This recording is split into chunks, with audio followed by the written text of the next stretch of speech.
was very little opportunity for him in any contest. Kurt would buy pounds of potatoes, and he had this scummy old dress shirt that he would use to soak the grease out of them, and they'd live on French fries. And one day we were there, and we were high on acid, and Kurt decided he was going to make a lava lamp. He said he knew how. I remember that. He put this old candle wax, he melted it into the French fry oil, and put it in this mason jar, and put it under a light bulb, and was trying to get it to work like a lava lamp. And then we all got mad, and he threw it on some girl from the neighborhood. At one point, he was going to pretend he was mentally retarded so he could get a free high school diploma and go to the retarded class. Yeah, I remember. And he was sure that would be an easy way to get through high school and not have to do anything but grunt and moan. That never came to fruition. Yeah.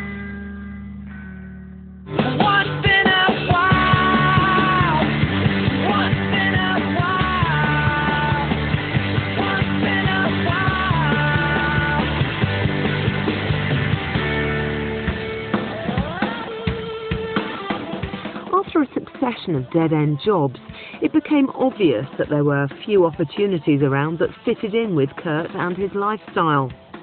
There was, however, a local Aberdeen-based band, the Melvins, who inspired Kurt and his friends enormously. The Melvins' influence was huge. Buzz Osborne, not for just Kurt, but for anybody that wanted anything to do with music in a sort of punk rock underground sort of level, not just in Grays Harbor, but in Seattle as well.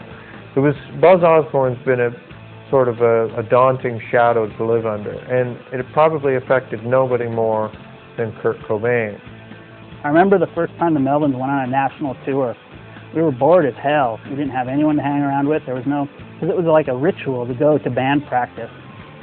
Kurt and me and a few other people were allowed to actually sit in the room with them and totally deafen ourselves listening to the Melvins. And one afternoon, Pig and Kurt and I were taking acid. And Kurt said, well, we should just go and bullshit our way into Krober's house and we'll jam. And Pig played a little guitar. At the time, I didn't play anything. And Kurt walked to the front door and pounded on the door, and Dale's dad came out, and he was known to have a few, and he was really drunk. And Kurt said, we're the band, we got to jam. And he just moved out of the way and led us back into the back room. He was an old dude. We went back there, and I played drums, and Kurt played guitar, and Pig screamed obscenities. Yeah. And we taped them all over Krober's Jimi Hendrix tapes. We filled them full of this horrendous noise. And I remember Krober got back from tour, and he was like really pissed at us. Who did that? And Kurt wanted really nothing more than to be a member of the Melvins when he was growing up, and he was never offered that job, so he ended up creating his own band that was, more Melvin-esque maybe than the Melvins themselves. He tried out for the Melvins and totally lost it and couldn't do anything, and choked. Yeah. But he got together with Novi, and Novi in high school, God, was just a one-man entertainment show. No Such was the class clown that was older. He was real tall. He ran for student body vice president at one point, and I remember my sister saying, stay away from that guy. He ate rhododendrons. Well, Kurt had met Chris Novoselic in high school, and so they met when Kurt was about 15 or so. Chris was 1 year older. They really didn't become friends until Kurt had dropped out of high school. Novoselic had graduated. He always sort of jokingly said later that he managed a lot of the band's finances because he was the only one with a high school education, which was true. So they became fast friends, probably in about 1986 or so. Their friendship really began to blossom. The band began in about 87, 88. It's still hard to know when the genesis of it actually is. Novoselic was Kurt's oldest friend, and his bass playing, while it's not, he's not a virtuoso on the bass, but he is very musical in a way that reminded me, an old fart from the Boomer era, of Paul McCartney. Well, at first they jam above Chris's mom's hair salon. Yeah. and it would just be party time. And Kurt would play the drums sometimes, and they'd play a half-assed version of Hey Hey We're the Monkeys with Chris on guitar and Kurt playing drums. And then they were trying to find a drummer. Novoselic, brought in a number of the other players of the band. Kurt also knew Chad Channing, the original drummer. Aaron Burkhart was a neighbor. So people were sort of in and out of the band at that point. For a while, Greg Hokanson played bass, and they were called Fecal Matter, with Crover on the drums.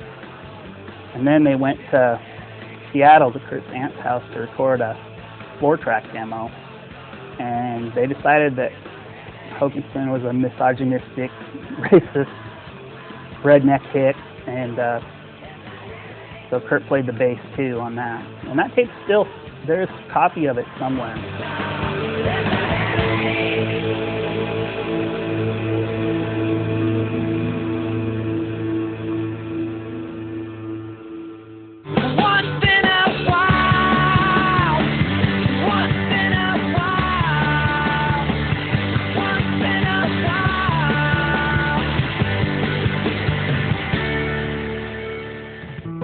In 1987, a friend of the band, Ryan Agner, was instrumental in helping the band towards their first steps towards stardom. The band used to practice and eat at Ryan's house, and unlike the rest of the band, he held down a stable job. And I would come by Chris and Shelley's house on my way home from work, and one day Chris says, hey, Kurt and I have got this band together. So we went to this little house over on the east side of Aberdeen. So anyway, we wandered on in, and it was pretty scary, borrowed equipment and all sort of set up in this living room, and we started playing. And it was good from the beginning. Kurt rarely worked and had little money, and so before too long we got to be friends and whatnot, and I worked, and I was comfortable, and I would cook and eat well, and so I'd invite him over for dinner, and of course then we'd talk more about music. Kurt felt that there wasn't a lot of new territory to be discovered with music, particularly for himself, because he had made probably what he considered to be a relatively thorough study of music for our age. He was more interested in the melody, in the way its counterpoint with the rest of the song, how it worked, the grand scheme, the total package. That's what he was delivering. Did it rock?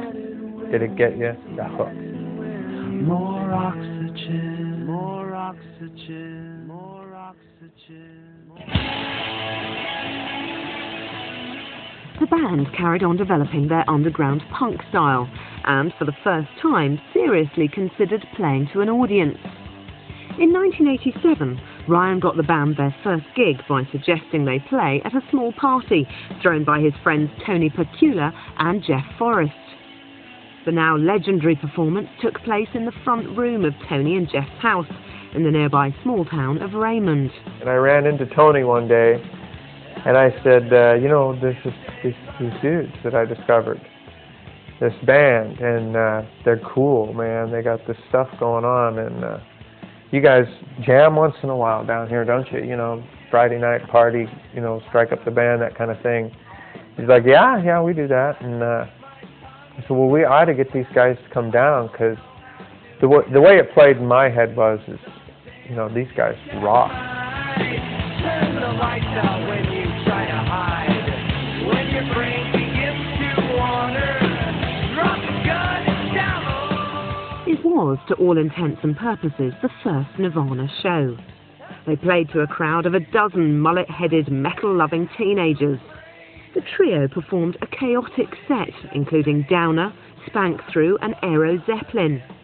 Tony and his friends were all there on that infamous night. I remember sitting in there and thinking, wow, this is really different than anything that we've been listening to, and I liked it, but then you would hear comments from other people, because they wanted, the heavy metal hair band. They wanted us up there and playing. And Nirvana was different, and they didn't appreciate the difference, but there was a lot of people that did. Yeah. Chris was